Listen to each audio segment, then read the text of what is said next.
Welcome back to the channel, guys. Today, we're gonna work on some shaker doors.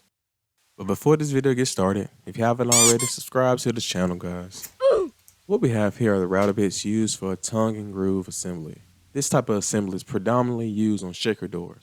You know those nice doors you see in every kitchen that make everything look so modern? And it just flows? Well, that's what we're gonna do today. But here's a little breakdown of how the assembly looks. You have two stiles, which are the vertical pieces, and two rails run horizontal. And of course you have the center panel. But I'm gonna walk you through how to make these. Let's get started, y'all. I know you're saying, Don Vinci, how am I supposed to know how long to cut these pieces? But there's websites that you can go to that'll do all this math for you. After you plug in some data, it'll calculate exactly what you need. I mean, we're talking information like your cabinet opening, whether you want this guy to be an overlay or inset, and also your groove depth. And then hit calculate. It'll also tell you how many hinges you're gonna need for your door. So let's get started. After we locate the center of our piece, using our groove router bit, we're going to cut all the way through our rail pieces. And just to make sure everything lines up at the end, let's put a mark on which side is always facing up on all of our pieces. And of course, our panel is going to fit right in this 1/4 of an inch groove. Now it's time to cut our groove for our stiles. So I plan on using pocket holes to join these pieces together.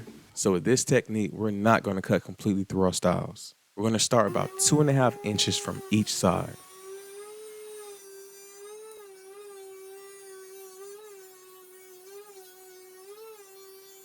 That'll leave enough material on the end to hold this thing together with our pocket hole screws.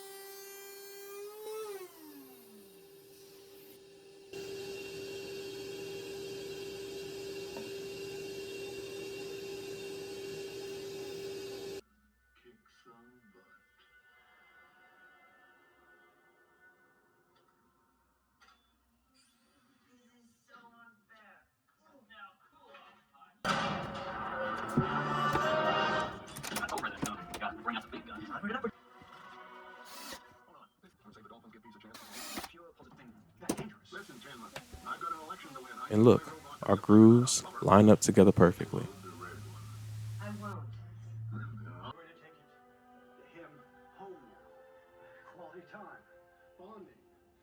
So we're going to leave one side open so we can slide in our panel. Oh yeah, we still actually have to go cut that.